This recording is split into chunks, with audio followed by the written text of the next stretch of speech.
Once upon a time, two men decided if they were making the cut. Then they made the cut. And now JT and Aaron are talking everything from wrestling to pop culture and beyond, because it's no holds barred. Will you back down, turn and run, or stand up with the best? When you're back to the wall, what will your answer be? Will you run for the door? Will you run out on me like it's hard? It's no holds barred.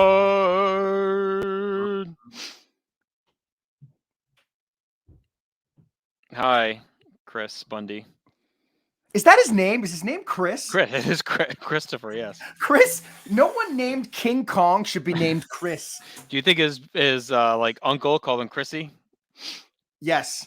Yeah. You know, that man is named after Jesus Christ. Chris? Yeah, isn't Christ Chris a derivative of Christ? Christian. Derivative of Christian and Edge. Ugh. So he has the same name as Christian. Is his name Christian Bundy? No, I think it's just Chris Bundy. It's not really Bundy. It's like Chris Paella. It's not a pilot, Pius, something like that. So I was in Toronto one time, and just out of nowhere, and good buddy of mine named Dave Musgrave got in touch with me. Oh yeah, Dave's the man. I don't know if we're really good buddies. I'd say I've only met him once, and I really liked him. But he told me a story about living near him and how he was just good old Chris. Bundy or Christian? Yeah. No, Christian's never good old Chris. But sure he's not just talking about like Married with Children episode that had Bundy? Wasn't he one of the neighbors? Or was part of the family? Do you think he's made his life the same life as Al Bundy? I mean, I would. What a way to start a podcast, talking about a friend of ours. Some people might know, but not a lot of people know.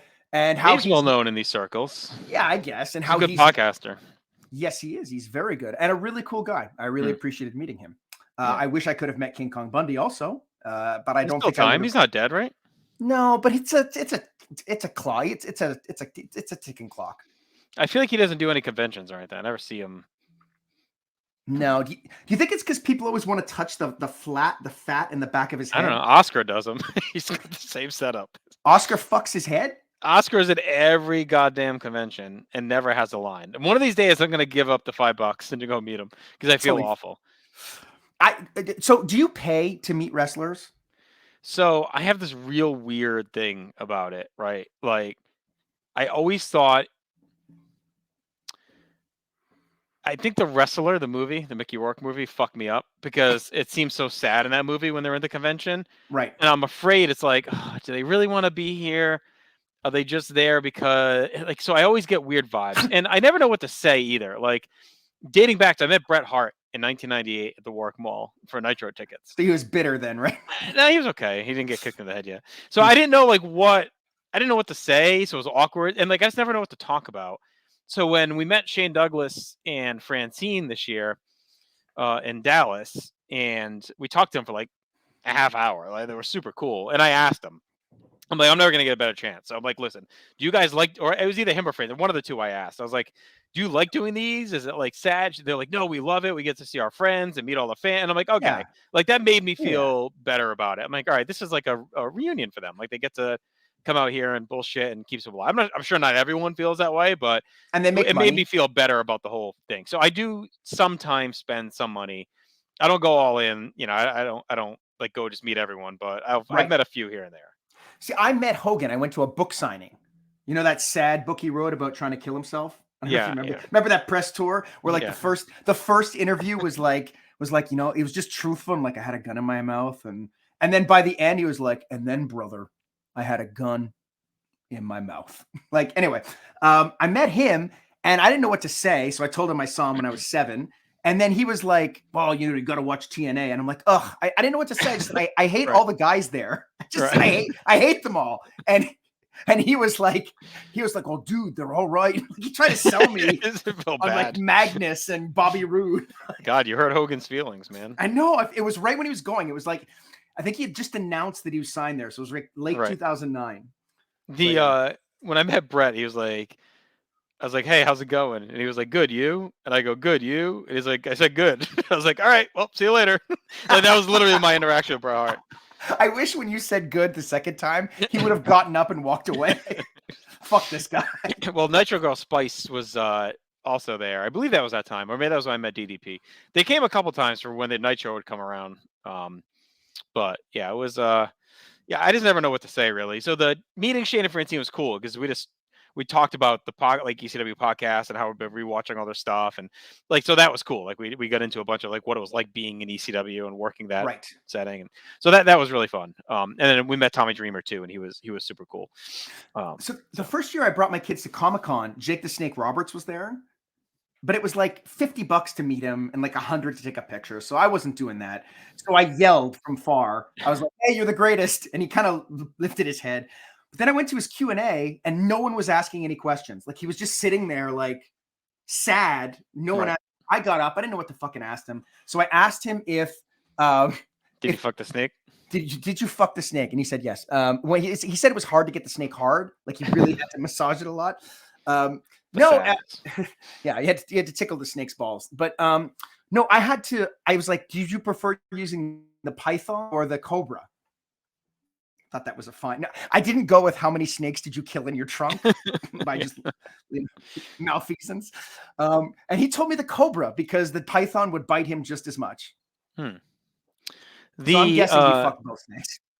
I feel like it's interesting how they come up with the fee because when we went to the show over the summer where Bret Hart was with FTR as a manager, where John Walters wrestled up in Worcester, and like Bret wasn't that much more than like Arn Anderson to me, and it's absurd.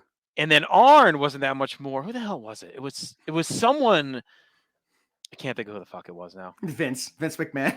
No, oh god, it was like a lucha guy that worked that show, and he was a name. I forget who it was. Penta maybe, but it was like someone that it would have been cool, but like was like $10 less than Arn. It's like, all right, well, might as well spend 80 to meet Arn, or spend 100 to meet Bret if I'm going to pay 80 to meet Arn. Like, I just feel like you should look at the highest guy in the room and then adjust accordingly. Because who's going to come meet you if you're like $10 away from meeting the best guy there? Like, if I could meet Bret Hart for 100. I'm not going to pay 90 to meet John Morrison or whatever the fuck. You know what I mean?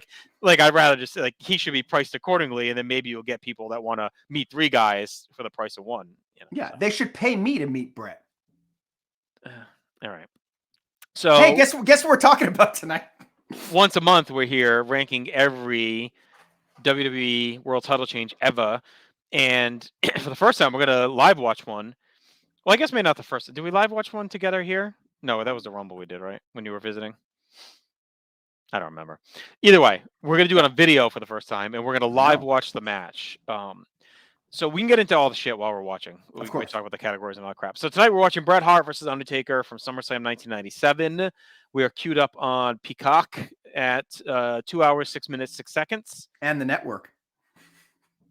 I forgot that's a thing. Yeah. All right. I'm going to count us in. Ready? Yep. 3, 2. All right. There's a guy creepily staring behind Jim Ross. Oh, see, I'm like 2 seconds ahead. I'm gonna spoil the whole thing for you. Fuck. I don't know who wins. All right. So what are the categories that we use for this thing? I'm gonna mute. Oh God. Cola. You're gonna say a liter. A liter of cola. It's just a can liter of cola. Coke Zero. I get chastised for drinking Coke Zero the other night at Christmas. By who? My sister. What did she say? It's not good for you. Yeah, but I mean, what is? There's a million things. People need to fuck off. All right. Yeah, that's all. I was like, yeah, I'm just drinking it. Like, whatever. I'm like, would you rather me be drinking gin? Like, I feel like the Coke Zero is like not the worst thing on a holiday with the kids around, You should have said, you want me drinking cum instead? Yeah, that's at Christmas, Yeah. Anyway. Okay, so look, we got match quality, which is just that. Significance, the moment, build, and aftermath. And I feel like this one's going to have some pretty interesting aftermath. We each score this out of 10, gives us a nice round score out of 100 so everyone can follow and understand. And yeah, so far, God, how many have we done so far? A lot. We have done, good Lord. 35. No, that's not what we've done. We've done 35. I'm looking at the list of like. It's our 36th entry. Good Lord. How fucking good does Bret look with that Canadian flag? Oh. This is going to be, so I spend like the majority of my podcast time shitting on Bret Hart just to upset people. But like, I'll do nothing but gush tonight because, I mean, this is him at his absolute best, I feel. Right. Oh, do you think that's true? Do you think it's him at his best? Oh, yeah. To me, it was the most I ever liked him. Like, I was always a Bret fan. I wasn't a Bret diehard. But this year, I was like, Bret is awesome. Yeah. It's also the weird year where the pay-per-views were all early. So this, I remember, it was like August 3rd, I think. It's until this past year, it was like the most early SummerSlam ever. And it threw me all off because as a kid, I governed my time not by calendars or dates. It was governed by World Wrestling Federation pay-per-views. Like I knew, okay, 3 weeks until the pay-per-view, 2 weeks. So I kind of knew dates based on that. So I was all thrown off this year where the pay-per-views were early in the month instead of late in the month. Do you still date years by what happened in wrestling? Yeah. Yeah. It's gotten less because my memory is shit now, like more modern stuff. But oh yeah, for sure. For a long time. Like, oh, that's WrestleMania. This is what happened. We're fucking broken. Nah. We're broken people. I will say, like, if someone's like, terrible. Oh, I did this in 1996, I'll be like, oh, that was the year of the Iron Man match. I mean, we're fucked up. I know. Like, it's so stupid. Like, how do we? But I'm guessing all fandoms are kind of like this. I don't know. You think so? Like Friends diehards? You think they're like, oh, that was in 1997? Like, oh, that was the season where Phoebe got the dog. Like, you think that's what they think? I don't know. I think TV shows have too much going on. Okay. Wrestling doesn't have a lot going on. I mean, well, not really. I mean, literally live, like 5 hours of live content a week. No, that tells you what happens on a week-to-week basis. Like it's like really like I mean, you could look during this period, yes, but if you look back the last 10 years, could you pick out like 5 memorable Raws? Chad's listening in. He says jam band fans are like that. Because I was gonna say his music. To me, I was gonna say I think sports is the only thing that's similar. Like, oh, that was the year Atlanta won this. Not many, but that was the year so and so won this or that. So that was. I feel like that's more. That's more likely to be a thing. I think than like entertainment. Like I don't. Maybe movie buffs. I guess. Like oh yeah, 97. Oh yeah. Like 77 Star Wars. I get that. Yeah. Yeah. So are you upset that the crowd didn't show any respect for the Canadian anthem? No, I think it was right in line with what they were attempting to do. Had he already beaten up the Patriot to the US anthem? The Patriot debuted right after Canadian Stampede and beat him the Raw before this. Okay. I don't recall when they beat him down. It had to be probably before. Yeah, it must have been. Yeah. Look at Sean. Look at how good he looks compared to that fuck. No, he looks fine, but he was such an like this is his biggest asshole stretch. Like when he came back and signed that contract and shows up like in July, and he signed the 5-year deal and he's got the house on the hills and all this stuff. Yeah, like wicked douche. But it's funny. He's about to go on what I probably think is his best character run. Oh, easily. Like, and I don't mean that as a slight to everything else he's done. I just think his DX heel run coming up is one of it's super underrated in terms of like character stuff. I feel there were a lot of rumors at the time. That guy looks like Travis Wakoshin, but I don't think it was Wakoshin. I always fuck that up. Chad says the most genuine to Sean's personality, which is true probably at the time. He's fucking the ropes as Chad is saying that. So there were a lot of rumors at this time that these guys were refusing to wrestle and that Sean was going to join the Hart Foundation at this show to avoid them having to fight, because after their real life fight that they were refusing to wrestle, they figured if they teamed, they wouldn't have to cross paths. It was what probably sense would that team make? It was probably some internet bullshit at the time. There was so much crap out there, but I remember definitely I watched this at my buddy Jim's house live, and we thought for sure there's one point in the match where it seemed like Sean's definitely gonna join Bret. Like we were sold completely on that happening. Did you catch the crotch chop there? Yeah. Was that the first one? No, I think he did it right after when he announces he's going to be the ref and he's got the Canadian flags in his pants and all that. I think he does it to JR. Right. He like jumps up and does it to his face. I Like, love think how that's. he just disrespects JR. I know, poor guy. No wonder he's I've been so bitter. disrespected enough. But that's I think that's the yeah, I think that's the first one is early on. Right. He might have even fucking done one before that fight. Like I feel like there was maybe a Raw early in the year where he's like walking down the aisle doing it or something. You think he did it to Julie backstage, and that was the problem? Do When you feel ask that? my wife to suck her dick? I feel like it doesn't get talked about enough. Like you always say, oh, Hogan, Austin, Rock, the biggest things.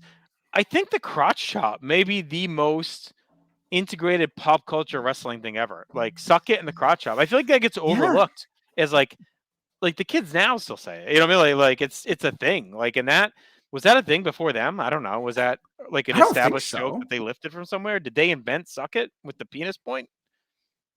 Well, I mean, men have been asking women to suck their dicks for Sure, but did they countless do this and say centuries. suck it? I mean, it seems aggressive.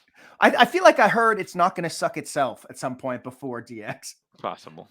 Yeah, but not probably. I'll give them credit. I'm watching through 2022 right now, and Montez Ford is doing the suck it all the time. Is he? Yeah, and it's like it's almost way too much because he does it like I don't know every 35 seconds. Does he do it as suck it, or is it like a tick he has? You think he just grew up doing it all the time, watching wrestling, and now he just does it? We're trying to give you your first communion, Montez. Suck it. The priest is Actually, like, I would right. say that. Probably not want to say that to the priest. Yeah.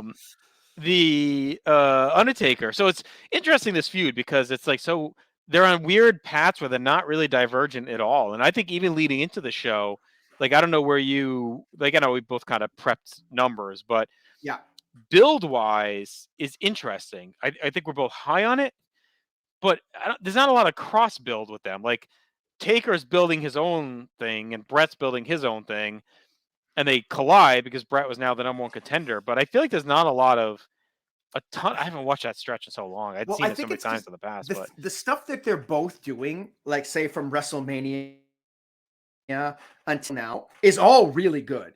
Right. Except for, like, I guess, when he fights Farouk and shit, right? But like, so the storylines are all really good. So you already have that as part of the build because it's the two competitors.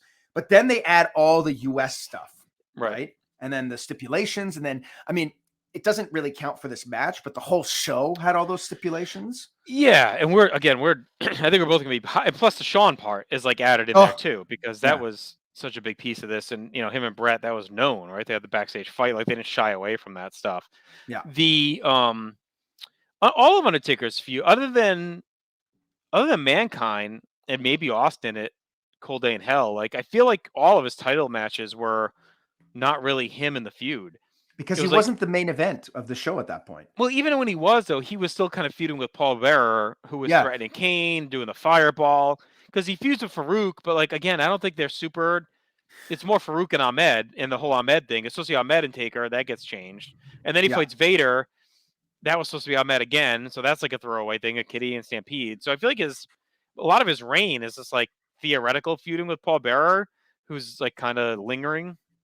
I think it's because everything, like, I mean, I really think 97 is like, I'll go on. Bret is so good in 97. Right. And so Shawn. But Bret from like WrestleMania until he gets screwed is like next level shit, right? So no matter what he was doing on the card, that was the main event, even though he wasn't champion. Right. Right. So I think that's why, like, it's like you look back at Taker's reign, and I like a lot of the stuff, but like it never felt like main event, right? Yeah. Like, even though it closed the show. And I love that Bret has done the fucking NHL pull Taker's vest over his head. Because these guys always start slow, and this one starts fast, which is awesome. I am definitely ahead of you. That just happened for me. Oh, I mean, you're ahead of me. He just did the punches on the jacket pull. All right, pause for 3 seconds. He's going to throw him in the corner. There he goes. First punch. Second punch. Yeah. Third punch. Fourth punch. Fifth punch. I love six. So I want to stop, but I got to finish the game. Okay, 6 punches. One of the things that I think is really great about this match, and I guess we'll see it as we go further, is how well the three of these guys move in the ring together. Like, there's moments of like perfect timing between Undertaker, Bret, and Shawn, And you don't really get that with other referees. And I know Sean takes a lot of heat for being a guest ref later in his career, but I think this one I guess it's because it's woven into the story so well, but I think he's really the best person to be in this spot at this point. Yeah, I agree. The We should mention before we go on that for those who don't know, the stipulations at the time were if Bret doesn't win, he can never wrestle in the United States again. Right. And if Sean doesn't call the match fairly, he can never wrestle in the States again. Right.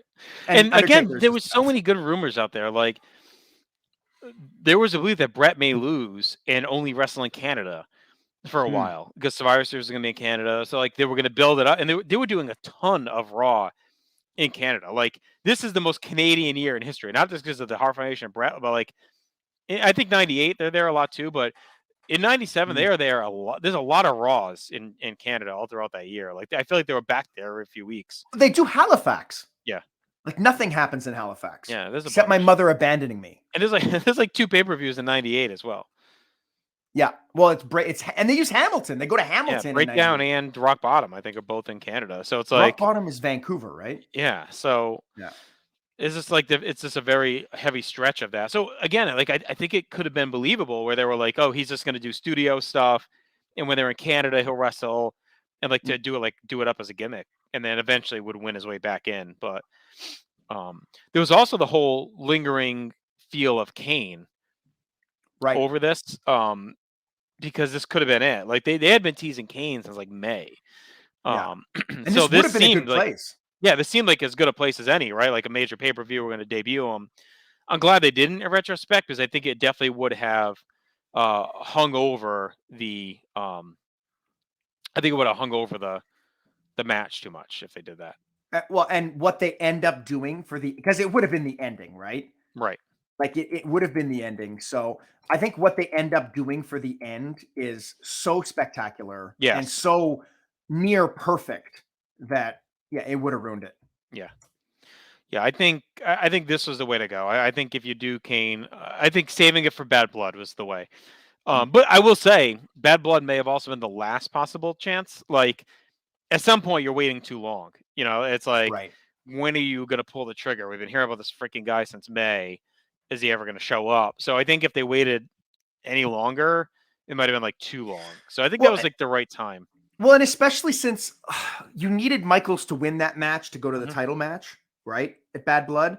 And like, as much as I feel Bret is a more credible challenger to Undertaker than Michaels at this point, which I know seems strange, but like, I feel like Bret character-wise could actually beat him, whereas Undertaker will obliterate Shawn Michaels, and that's what matches go that way.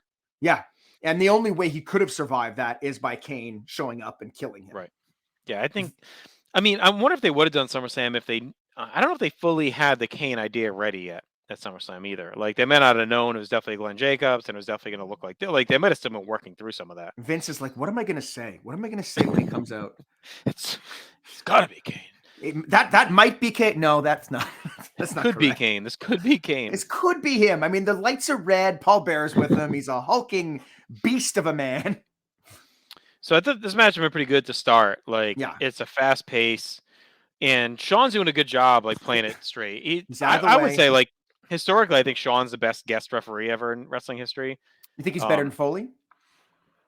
Oh yeah, I think he is. Because he can move.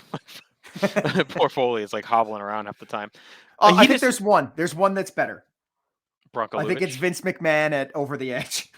Yeah, I don't mean individual performances. I mean, like, I think Sean was the best guy who was a guest referee. Like, over, like he does a bunch, and I always find him to be good. Like, he never stands out like he's not a ref. I guess what I'm trying to say. Like, he moves like a ref. He's into the match like a ref. You know what I mean? Like he knows actually he looks like he actually knows what he's doing. You know? Yeah.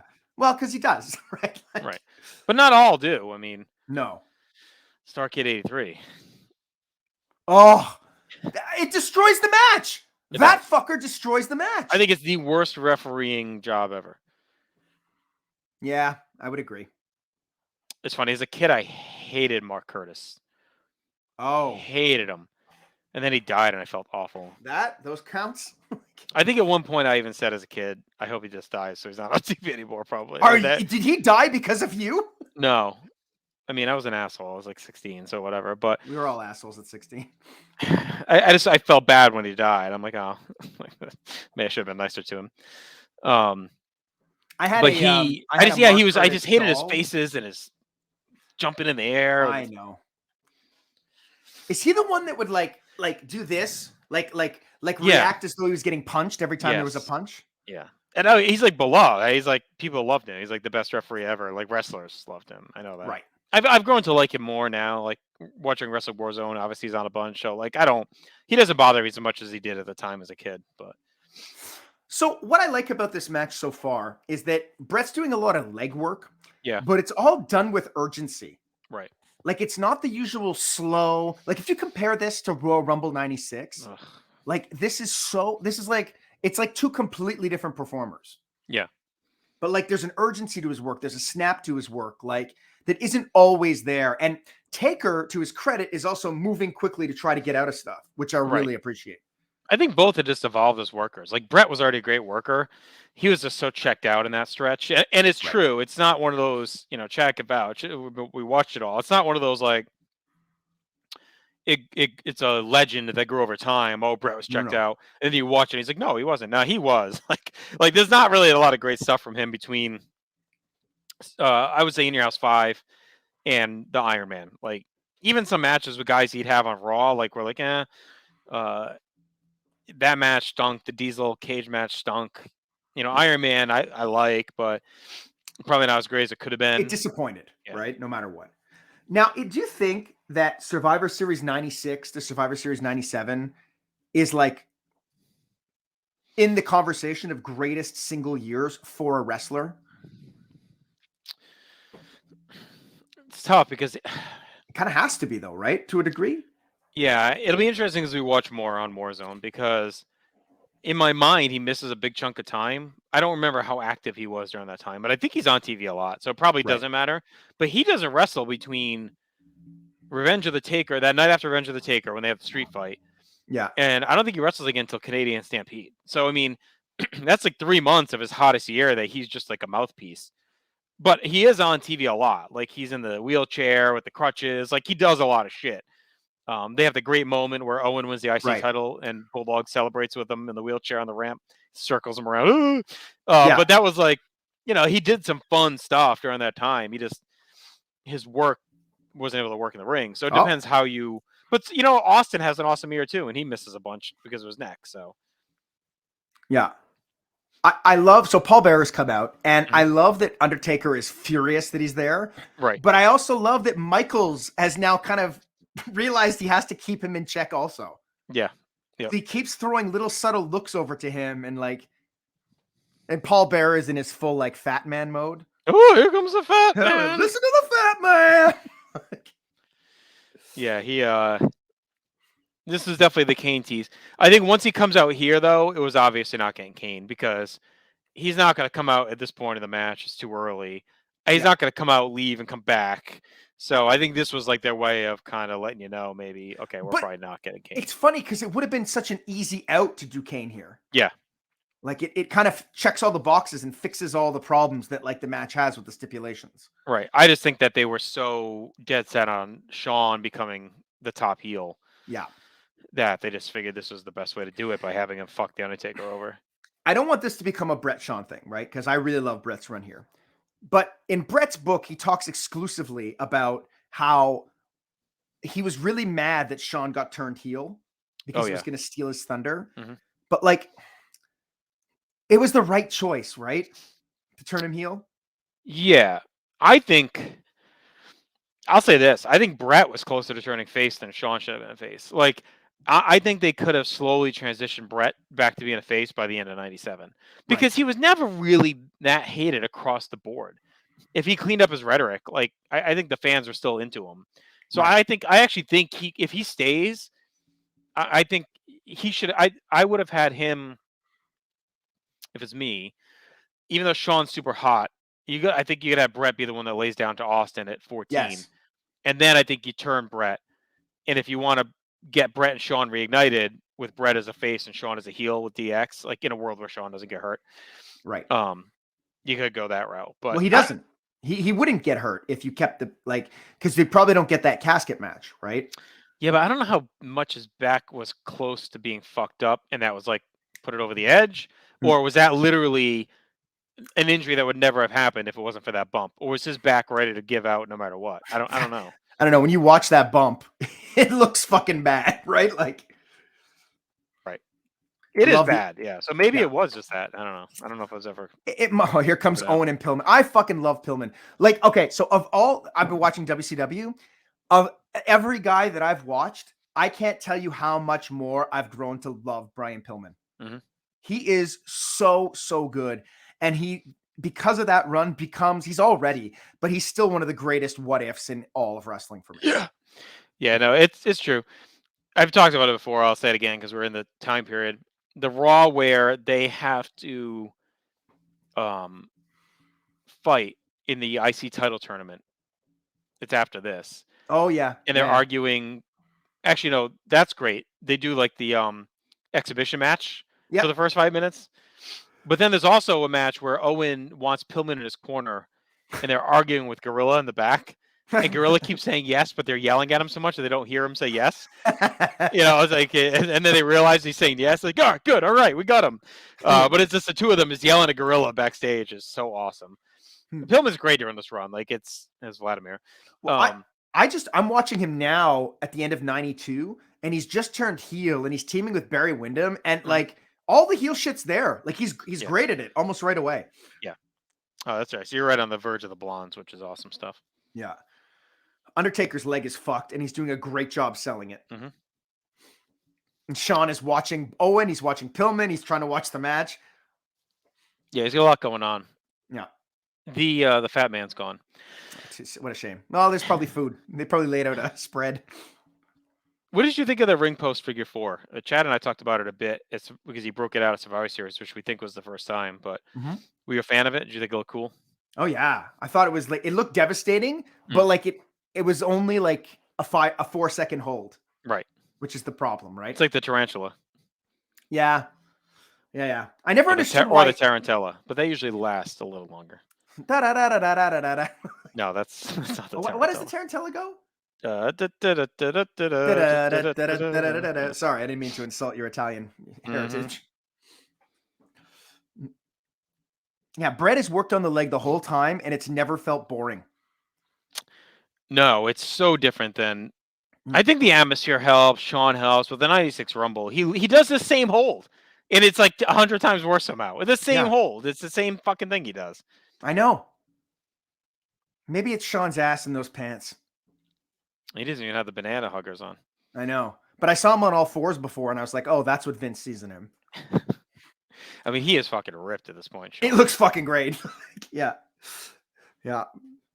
Fucking jacked arms too. Like, yeah. I love too. Little detail. He's got referee tape around his wrist. Yes. Oh, Undertaker's going after Owen, and I love it. Pillman and Owen are just kind of hanging out, and Undertaker makes a point to go kick their ass. Are you watching on like 1.5 speed or something? Like you pause for those 3 seconds. To me, Undertaker just went over the top rope. Okay, here I'm going to pause for 3 more. God's sakes! Would you speed it back up right after for the 3 more? No, I didn't speed anything up. I don't even think that's an option. I'm watching on this thing from the fucking Netherlands. All right. Like, I forgot how I had to do that for like 3 months, the VPN thing, until they added everything over to Peacock. Yeah. That was like a scary few months here, where it was like, are they really going to move everything over? Yeah, I found the North Korea situation was a scary few months. Yeah. Big choke slam. Great shit from Michaels here. Like, it's such a subtle sell he's doing here. Yeah. Like, because I'm if you're not watching along, Taker choke slammed him, but Michaels was getting rid of Owen and Pillman. And he's slow to turn back. I think it was around here maybe where Jim and I were like, oh, he's definitely turning. Like, it seemed like he was working with Bret a little bit. Especially there. Like, all right, is he in on it with Pillman and Owen? That whole move. Yeah, that whole move there is the movement. He like, Bret rolls him up, Taker kicks out, Undertaker pops up, and he pops up right in Michaels' face. Yeah. and Michaels has to back off. Sorry, I didn't mean to cut you off. It's No, like that. yeah, it's all that. It's all that close. He was counting with purpose on that roll up too. Yeah. So it's kind of like, oh, he's trying to fuck him. He's trying to count a little fast because it was almost a fast count on that roll up. But it's also the way they're moving together. Like I don't recall another referee ever being like that. And yes, the referee's a performer here, but I just appreciate he's not wearing shorts. We'll get there eventually. The match to it's like you've said it, the pacing and the aggression and I do sidetrack. Do you miss the cameraman jumpsuits from the WWF? Oh, obviously. Such a weird thing. Oh, but it worked out because they did that one where Mankind was in the jumpsuit. I know. It's the best. I love that Michaels just told Bret to get his ass inside the ring. And then both Bret and Shawn turned to a fan and started yelling together. I need to know what was said to unify these two. That fan definitely said something bad. Undertaker's the best worker of the three of you. That's what they said. But again, it feels like their interaction is like a ruse a little bit here. Yeah. I wonder if they heard the rumor too and kind of leaned into it. Maybe they leaked the rumor. Maybe, yeah. Maybe they were in cahoots with Scott Keith. Cahoots! Remember when cahoots was a thing for like the summer of '98? It's cahooting. Yep. I love Bret's headbutt to the back. Mm-hmm. Do you think Bret had the appropriate wardrobe choice for this match? The appropriate what? Wardrobe. His tights. Oh, yeah. I love it. You like this better than the all pink, maybe a little bit more black. I think my favorite Bret look is all more black in the palette. Rumble 94. We talked about it when we did it. Like, I think that's like my favorite Bret. Oh, yeah. It's got the little, like, it looks like lightning bolts on the, the like, black kind of in the with, black. Like, the flex. Yeah, that's good. I don't like when Bret has two colors. Like the top black. The Hart Foundation, that was a lot in the Hart Foundation era. He used to do that. That I don't mind. It was when he became a singles guy. I want either the all pink or the all black. The WrestleMania 9 all pink is like my other favorite. Nah, that's great. My most hated though is when they add the orange to the palette. Survivor Series 96. I mean, what's he thinking on that? I don't think he keeps that. I feel like that's like a one and done. I know. We'll have to see as we move forward. But why would it be there? Why would he add orange, a color he's never been associated with, to this? What I'm super curious to see, like watching through Warzone, I keep mentioning it, but we're just in the time frame, is how much of a whiny bitch he really becomes. Because I feel like he's already there like pretty quick after his comeback. Like, so when does that tilt him to being a heel, and when is it like let super it go? Annoying? Yeah. Well, at our last episode, we talked about him keep coming out in the Sid match. And Shawn, Shawn was like, Christ, Jesus Christ. Do you think orange was Luther Root's favorite color? And that's Luther Root, it may have been. You know, as an actor, everybody has a secret, and Luther Root's is that he likes orange, and not just oranges, the color. Oh, great spot where Taker like bear hugs him and like backs up into the corner and smashes his face. I'll see that in about 3 seconds since you've come on! He's doing it right now. He just did it. I'm pausing again. Hold on. I don't understand what's happening. It's the time difference in Canada. There's no time difference. You're 4 seconds ahead. I always thought Atlanta was only 5 minutes behind the Eastern time zone because they were so close to the Central time zone.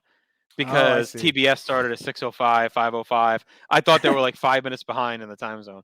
This is the stupid shit we lived with as kids. We didn't have like facts readily available for us. Yeah, right. But you know, the thing is that in theory, if you wanted, you could divide all those time zones up into 60. Right. Yeah. And like, oh yeah, because if you are near the edge, like when I fuck you, Chad. When I was and Jenny, when I was at travel for work to Covington, Kentucky, which is like in Cincinnati, they are east, but they're like as far east as you can go. They're like on the line. Yeah. And you'd wake up at like 8:30 or go to work at like 8 in the morning and it was still like pitch black. Weird. Because they were super close. See, I was in Edmonton in May and like it was like 10:10 at night and there was still sun. Yeah. Because it's right on the edge of that mountain time zone. Right. So yeah, I think it's a thing.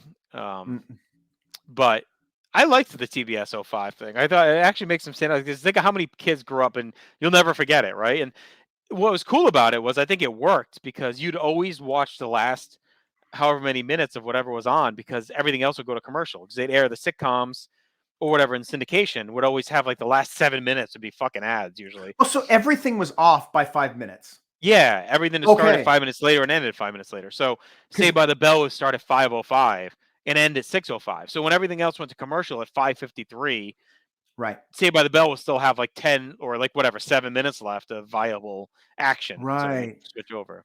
Yeah, because my question was going to be what's on for those 5 minutes, but that makes sense. Right. Yes, Mr. Nanny. Jenny says, quoting Mr. Riddle. The Oh God. yeah. That was that spot where Bret tries to run past a choke slam. Yes, so that was fucking awesome. good. Yeah. Like I feel like no one's ever reached out that far to catch someone on a choke slam. Well, He was like way out here. But he gets him early, but Bret keeps running and he pulls him back, which is great. It's like a yo-yo. Yeah, but That's then how yo-yos work. Bret like breaks his knee. No, they go up and Kinda down. is. All my kids got yo-yos for Christmas, and none of them can. It's a pathetic showcase. And I grew up on the Smothers Brothers with a Yo-Yo Man in Yo-Yo the TV Ma. show. No, not the violinist. No. It's not. No, Smothers Brothers are not from 1923, Jenny. Okay. That's just a subtle plug for Paramount Plus. It is 1923. Are those shows worth? Chad would know. Chad, I know he watches that shit. Yellowstone and those. Have you watched those? Are they any good? Oh my God, my wife Nikki is so into Yellowstone. I think Does she do all the spinoffs? There's like 3 spinoffs now, right? She's like watching the spinoffs now, and she's telling me how good Tim McGraw is as an actor. Uh-huh. Yeah, he's like, oh, he's so Seems good. And Yellowverse. Is that what it's called? The Yellowverse? yeah. Because you go Yellowstone, you go like what, 1873 or where the fuck it is? 1883 and 1920 something. 1923. 1923. There, Chad's on board. Yeah, but apparently it's like all the same family. Anyway, I'm gonna end up watching it because she's on my case, and Right. it does look good. I still haven't finished Ozark, by the way. Like my Oh. wife refuses because it's too traumatic to watch, so like she needs to be in the right mindset. And I feel bad but I feel like at this point I should just finish it. Yeah. Without, because I gotta. We have like 3 left, and like I lie. somehow have not been spoiled. I guess there's not a lot of talk about it. So Yeah, just lie and say you haven't seen it. I just gotta watch it. And I'm also behind on last one I'm gonna say. We'll get back to the match. Is have you watched There's a Tulsa match? King? No, but I got Paramount Plus for a month because of the Okay. Yellowstone. You should watch it. It's Yeah, so yeah. good. I only watched the first 2 and I loved it, and I'm just behind. I haven't had time, so I gotta See, catch up. I'm watching Luther. You ever watch Luther? Luther Root and the Rudy Toot Toot in the Wild No, West. John Luther, and it's Idris Elba. I've heard it's good. Yeah. That's so good. Anyway, back to the match. Taker just chokeslammed Bret from the outside of the ring to the ring. Yes, which that was was awesome. A lot of choke slams in this match, but they all hit. Yeah. Sean's count, very consistent. Yes. He has been. He's been great. He's awesome in this match. Yeah. Match, but he's not overshadowing the match. No, he's not overshadowing at all. He's like a seamless piece. Yeah. It's like and Michael Scott explaining basketball as jazz this match. There's been how many kicks to the knee do you think there's been in this match? A lot. What's the over under? 45? Yeah. It's a fight, but it's like it's a good fight. Yeah. It's It's a really slugfest. it's a match I did not appreciate until I did all the SummerSlams about 6 or 7 years ago. Right. Like Do you think it's a fallacy that One Night Only is better than this? Yes, I don't think One Night Only is even close to this. I gotta rewatch that one. We watched it together when you were here. I know. I was like all screwed up from the time change.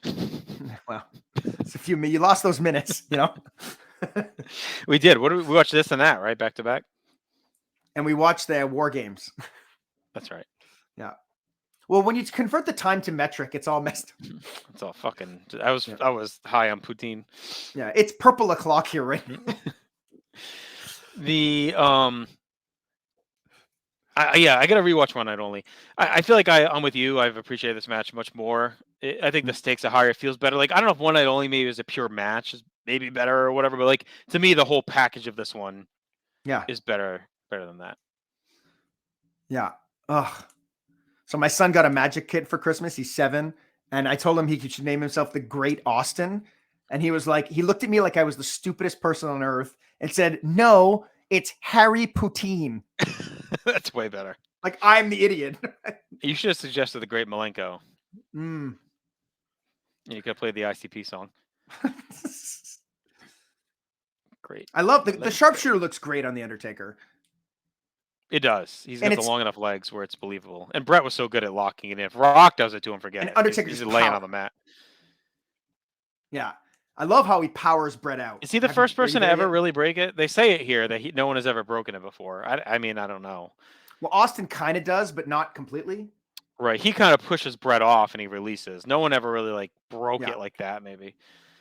Bret does, right? I think he breaks Owens, doesn't he, at Mania? Yeah, but that's not the same. Yeah. It's not like all the guys like that kicked out of the perfect plex before Bret said he was the only one. Right. Because it's literally everyone. I'll tell you what I'm super excited to watch, Chad, is the and I say Chad, I'm thinking you're Chad, he's listening in. The when Hennig does the perfect plex at Giant. That's like one of my favorite Nitro moments. I saw a gif of it the other day. Someone tweeted it out and it was like, it still hits. It's so good. It's like this weird, like it's so slow to the top and then boom, like it looks so perfect. Perfect. Oh, now he's doing the sharpshooter on the post.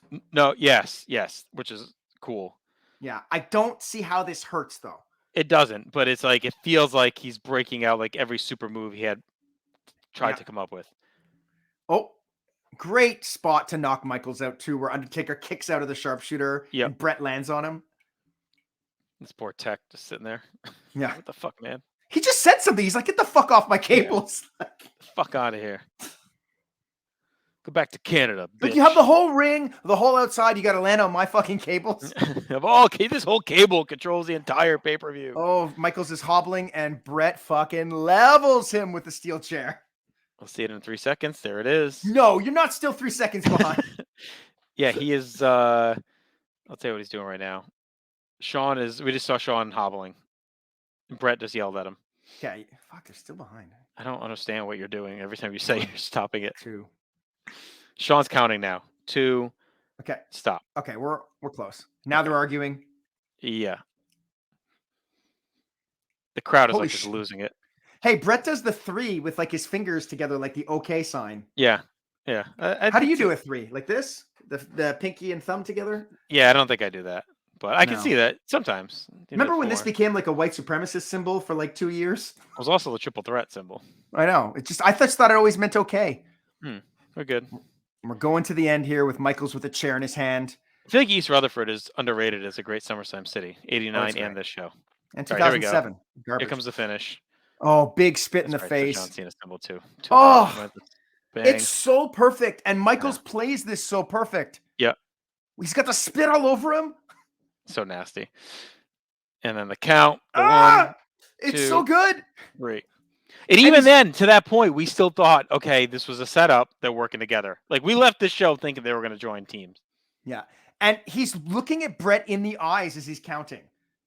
And then that's why we thought. I think we even recreated it. I remember getting on the ground, counting, being like, look how he's looking. Like he's got to be working together. Crowd's pissed. They're throwing shit in the ring. Bret's celebrating. It's a great moment. This is so perfect. And think of Bret had to excellently execute that spit, because if that isn't such a big glob and hit Sean so perfectly, it doesn't resonate as much. Like even that had to be as on point as anything else on the match. He's got to perfectly execute the spit. He's got to perfectly execute the duck. Yep. They're littering the ring with garbage. That spit may be the most important spot of the match. I mean, like he really had to nail it. Like that was. It was perfect. He just middle fingered all the fans too, which was great because he does it with his thumb out like Vince. Oh, this Faith No More guy. All the luminaries are out in the crowd. Taker doing the eye roll was cool still. All right, so I mean, look, this holds up. It's so fucking good. Wonderfully for me. Match quality. I go 9. I have it at 4.5 out of 5. Holds up. Nothing I saw tonight makes me feel otherwise. No, me neither. I love it. Look, as for the moment, I went into this thinking it was going to be we're at significance. Excuse me. I'm at 8. I think this is a big shift, right? We're about to shift to like the 2 guys who were baby faces for like the last year as top level heels. We're siphoning the Undertaker off, and we're also heading to the most infamous match of all time.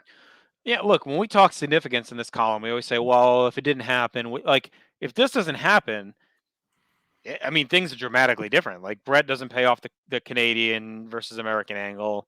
Shawn doesn't get the impetus for his heel turn. We probably maybe don't march to Montreal the same way. Yeah. Does Taker end up losing to Kane for the title? Like there's so many what ifs. Right. I think you could argue that Taker's title reign was on fumes a bit too by this point. Like we kind of hinted at that earlier. So yeah, but I don't know if that's like I really do think it's a question of everything else going on the show just being hotter. Yeah. And Taker just being Taker. I found Taker during this period was just like a centering force. Yeah, but what's he do after this? Like unless you're going to have him keep it and fight Kane as champion. Like if he doesn't get into the Shawn match, if this change doesn't happen, like where's the impetus to feud with Shawn? Like it's not there, right? So yeah. The Bulldog with the fucking fanny pack. Love it. Wiped off the dog food. Dog food in my mouth. All right. The moment I went 8 here, I'm gonna bump it to 9. No, I'll leave it at 8. I'll leave it at 8. No, you're leaving it at 8 because you saw what I did. No, I'll leave it at 8 because we've done a lot of the work. I was at 9, but as I'm watching it, it's a 10. Yeah, it's perfect. Like it really is perfect. And you know, again, all right, I'm bumping it to a 10. Sorry, Tim, you gotta fix it. I'm just watching it again. I don't know what did I just do? I fucked up something. Yeah, it's I don't know how it's not. What could they have done better? Yeah, nothing. It's perfectly executed. It's a great payoff. It's memorable. The crowd loses it. Bulldog shadow boxing. Like, I mean, what else is there? Yeah. Where's Neidhart? Because remember the whole. No, they fuck around the stipulation. Remember, because it was like I don't think he's even at the show.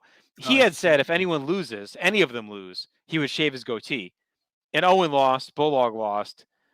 I think Pillman lost, right? So he just doesn't show up to the show? He's gone for like 2 months. I don't think he comes back to like November. Excellent little touch at the end where Pillman runs up and kisses the belt on Bret's shoulders. Like, what a great little touch. What a character moment that is. Wicked shape there, too. All right, so 10-10 there. Bill, the only thing, I went 8. With the I was just going to say one last thing on the moment. I just don't know what they could have done better. Yeah, no, nothing. I mean, nothing. It's perfect moment.